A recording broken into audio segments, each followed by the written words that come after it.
నమస్తే. ప్రస్తుతం మనతో పాటు వెన్నెల గద్దర్ గారు ఉన్నారు. మాట్లాడే ప్రయత్నం చేద్దాం. అక్క నమస్తే. అక్క నమస్తే తమ్ముడు. అనేక సార్లు ఇదే అంశం మీద ఆపరేషన్ కగారుని నిలిపివేయాలని చెప్పి అనేక సందర్భాలలో నిరసనలు కావచ్చు, ప్రెస్ మీట్ల ద్వారా కావచ్చు మీరు తెలియజేసిన పరిస్థితి ఉన్నది. అనేక లెటర్లు కూడా కేంద్ర ప్రభుత్వానికి రాసింది. ఇప్పటికీ కూడా ఇంకా అదే కొనసాగిస్తూ ఉన్నది కేంద్ర ప్రభుత్వం. ఎట్లాంటి వెనక్కి తగ్గిన పరిస్థితి అయితే మనకు కనిపిస్తలేదు. ఏం చెప్పదలుచుకున్నారు అక్కడ? అదే ఈ ప్రజలంతా ముక్తకంఠంగా ఈ కగారు ఆపరేషన్ ఆపాలి, ఈ దొంగ ఎన్కౌంటర్ ఆపాలని ప్రజలంతా కోరుతున్నా కానీ బీజేపీ ప్రభుత్వం నరేంద్ర మోడీ గారి ఆధ్వర్యంలో ఈ కగారు ఆపరేషన్ ఆపటం లేదు. మరియు ఈ మావోయిస్టులని, ఈ ఆదివాసీ బిడ్డలను మేము హతమారుస్తామని ఒక ఫిక్స్డ్ డేట్కి ఇవ్వడం అనేది చాలా ఘోరమైన పరిస్థితి భారతదేశంలో తెలుస్తుంది. ఏ విధంగా దళితుల మీద, అణగారిన వర్గాల మీద, ఆదివాసీల మీద హత్యాకాండ జరుగుతుందో అది డైరెక్ట్గా తెలుస్తుంది. ఈ బీజేపీ ప్రభుత్వం ఏ విధంగా పరిపాలన చేస్తుందని ప్రజలంతా ముక్తఖండంగా అడుగుతున్నారు. మీరు సింధూర్ ఆపరేషన్ ఎందుకు ఆపారు? మరి ఏ కండిషన్స్ మీద సింధూర్ ఆపారు? ఏ భయానికి సింధూర్ ఆపారు? ఎవరు బెదిరిస్తే సింధూర్ ఆపారు? ఏ నియమ నిబంధనలతో సింధూర్ ఆపారు? ఏ మానవీయ కోణంతో సింధూర్ ఆపారు? మరి నీ బిడ్డలు కదా, భారతీయులమంతా ఒక్కటి. భారత పౌరుల్ని కాపాడాల్సిన మొట్టమొదట బాధ్యత ఓ ప్రధానమంత్రిది. ఆ ప్రధానమంత్రి, ఆ హోంశాఖ మంత్రి మిమ్మల్ని, మావోయిస్టుని, ఆదివాసీ బిడ్డల్ని ఒక డేట్ ఫిక్స్ ఇచ్చి దాన్ని హతమారుస్తా అంటే భారత బిడ్డలని మీరు హతమారుస్తున్నారు. అందుకే భారత రాజ్యాంగాన్ని ఖచ్చితంగా ఇంప్లిమెంట్ చేయాలి. అది బీజేపీ ప్రభుత్వం ఇంప్లిమెంట్ చేయట్లేదని ఇది డైరెక్ట్గా భారతదేశ ప్రజలంతా గమనిస్తున్నారు. అంటే ఒక పక్క ఉగ్రవాదుల మీద సీజ్ ఫైర్లు చేసుకుంటా ఉన్నారు. ఇటుపక్క నక్సలైట్ల విషయానికి వస్తే శాంతి చర్చలకు ముందరికి రావటం లేదు. ఉగ్రవాదుల కంటే భయంకరమైనటువంటి ఇంకా పెద్ద ప్రమాదకరమైనటువంటి వాళ్ళ ఈ నక్సలైట్లు. ఇది మంచి ప్రశ్న. నక్సలైట్లు అంటే ఎవరు? మావోయిస్టులు అంటే ఎవరు తయారు చేస్తారు? వాళ్ళు ఏమైనా గంజాలు దిగి రోడ్ల మీద వెళ్ళి చైన్ స్టార్టింగ్ చేసి అమ్మాయిలు రేపులు చేస్తుండ్రా? లేకపోతే ఉష్క దందాలు చేస్తున్నారా? లేకపోతే భూదందాలు చేస్తున్నారా? లేకపోతే మాఫియా చేస్తున్నారా? లేకపోతే ఇంకేమన్నా బ్లాక్మెయిల్ చేసి వసూలు చేస్తున్నారా? మీ భూమిలో ఆక్యుపై చేస్తున్నారు. ఈ నక్సలైట్లు, మావోయిస్టులను ఎవరు తయారు చేస్తారు?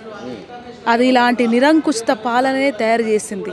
సో దీన్ని మనము చాలా ముందుకు తీసుకుపోవాల్సిన బాధ్యత జర్నలిస్టులు, విద్యార్థులు, మేధావులది ఉంది. ఇది ఖచ్చితంగా బీజేపీ ప్రభుత్వం ఆదివాసీ బిడ్డలని, వాళ్ళ వనరులని, వాళ్ళ గనులని తీసుకోవాలని చాలా ప్రీ ప్లాన్డ్ యాక్షన్తో ముందుకెళ్తుంది. బీజేపీ ప్రభుత్వం అధికారంలోకి వచ్చి ఇప్పటికి చాలా ఏళ్ళు అవుతా ఉన్నది. అంటే ఉన్నట్టుండి ఇంత సడన్గా 2026 వరకు డెడ్ లైన్ పెట్టి మొత్తం తుదిముట్టించే ప్రయత్నం ఇప్పటికిప్పుడు చేయవలసినంత అవసరం దేనికి వచ్చింది అనుకోవచ్చు? అసలు దీని వెనక ఏదన్నా ఉన్నది అనుకోవచ్చా? తప్పకుండా. ఎందుకంటే ఆ గనులు, అడవిలో ఉన్న గనులని, అడవిలో ఉన్న వనరులని పెద్ద బడాబాబులకు చెప్పడానికి, అంబానీ గారికి అప్పచెప్పడానికి ఇవన్నీ జరుగుతున్నాయని నేను అనుకుంటున్నాను. ఫైనల్గా ఏం చెప్పదలుచుకున్నారు ప్రభుత్వం? ప్రజలు ప్రశ్నిస్తున్నారు. ఆ కన్న తల్లి ప్రశ్నిస్తుంది. కన్నా తల్లి అడిగినాది నా కన్నా గుడ్డు యాడున్నదని, ఆ కాజల్లలు అడుగుతుండ్రు నా తోడా బుట్టిన తోడేదాని. ప్రజలను ప్రశ్నిస్తున్నారు మా కన్నా బిడ్డలు యాడున్నారని, ప్రభుత్వాన్ని నిలదీస్తుండ్రు మా బిడ్డలను అప్పజెప్పమని. జల్ జమీన్ జంగలని జంగు సైరనూదినోలు, దోపిడిని ఎదిరించి దొంగలను ఎదిరించే, కన్నీళ్ళు తూడ్వనీకే కష్టాలను మాపనీకే, కాల్పుల్లో ఒరిగిపోయినరు ఆ కన్నా బిడ్డలను చూడు. వారు అమరులై నిలిచినారు ఆ కన్నా బిడ్డలను చూడు. అమ్మాలంతా ఐక్యమై, అక్కాజల్లలు ఐక్యమై, అయ్యాలంతా ఐక్యమై, అన్నాదమ్ములు ఐక్యమై ప్రజలని ప్రశ్నిస్తున్నారు మా కన్నా బిడ్డలు యాడాని.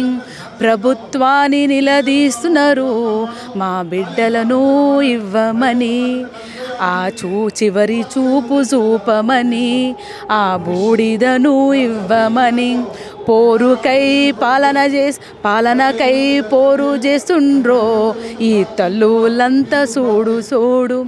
ఈ తల్లులు, ఈ అవ్వలు, నాయనలు, అక్కలు అంతా మా అన్నలేరి, మా అక్కజెల్లెలేరి, వాళ్ళు ఎవరి కోసం చనిపోయినారు, చనిపోతే ఆ శవాలను కూడా, ఆ బూడిదను కూడా ఇవ్వని ఈ నిరంకుశత పాలనను బూడిద పెడతామని పయనిస్తున్నారు.